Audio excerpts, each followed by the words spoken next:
Magandang umaga, mga kapuso. Another day, another story to tell. Ngayong umaga, espesyal ang ating guest na makakasama dahil isa siyang alagad ng Diyos at nilevel up niya ang pamamaraan ng pamamahagi ng salita ng Diyos. With over 200,000 followers on TikTok and over 5 million views. Wow, grabe to ha! Sabay-sabay nating i-welcome ang TikTok famous parish priest. Walang iba kundi si Reverend Father Jeffrey Mirasol. Hello Father, good morning. Kumusta ho kayo ngayon? Good morning everyone. Good morning to our viewers today. Sa mga nakikinig ngayon, good morning and may you have a blessed day. Una sa lahat Father, na surpresa mo ata ang lahat sa paggamit mo ng TikTok.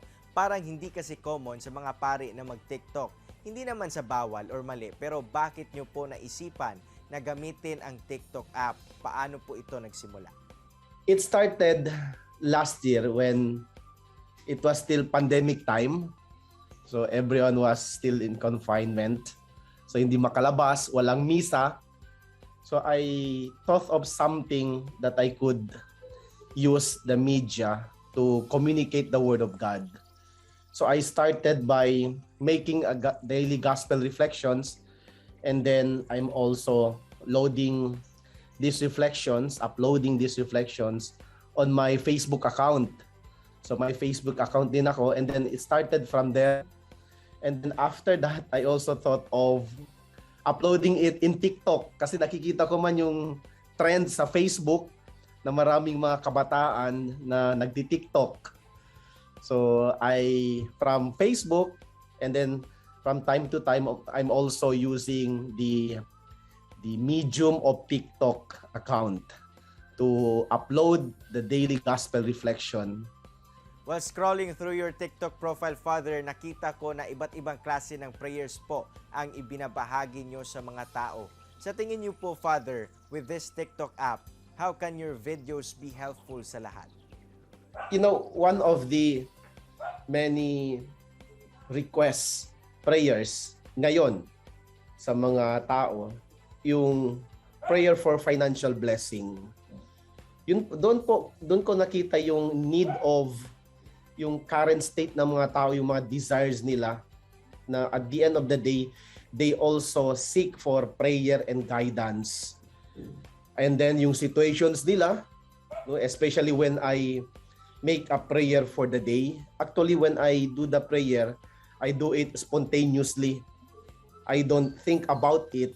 I just ask the Holy Spirit to guide me, whatever words that would come out from my mouth and the prayers that would be brought to the audience, to the public space. I always think of it, or think of them, these prayers, as inspirations and guidance of God. Alam mo, Father, we feel very blessed in watching your videos. May plano ho ba kayong ituloy-tuloy ang pagiging TikTok star and encouraging the people? Actually, it's not about a career, no. It's just an inspiration. This is just part of the extension of my ministry as a priest, part of my obligation to preach the word of God, and at the same time to pray for people, especially those people who are asking for prayers, guidance from God. Well, I always rely on the grace of God. I always rely on the inspiration of the Holy Spirit. Talaga namang inspiring kayo, Father Jeffrey. Tunay ngang you use the social media in the right way. Ano po kayong masasabi din ninyo sa mga taong sumusubaybay sa mga video niyo ho? Well, I am blessed personally to be on this kind of influencing the lives of other people. For those who are following me on Facebook and also in TikTok, I hope you will continue to pray, continue to believe in God. I know the reason precisely why you are following me. It's because you believe in God. It's not about me, but it's about God. The reason why you follow me, it's because of God. Father, with everything that's been happening sa Zamboanga City, ano po ang pwede niyong ma-share na encouragement sa mga Zamboangueños? You know, the faith of the Zamboangueño is really very strong. We of course, I'm also talking about Filipinos generally. But to be particular about Zamboangueños, I have seen the faith of these people. We have experienced war here in Zamboanga, the recent calamities, and the different problems. Yung nakita ko sa kanila yung steadfast faith nila, yung perseverance nila, na kahit ganito yung buhay, kahit ganito yung mga problema, they still come to the church. And this is my message to every Zamboangueño. Father Jeffrey, maraming salamat ho sa oras ninyo. May you continue to live with God's calling, and we believe that your life is a blessing to many.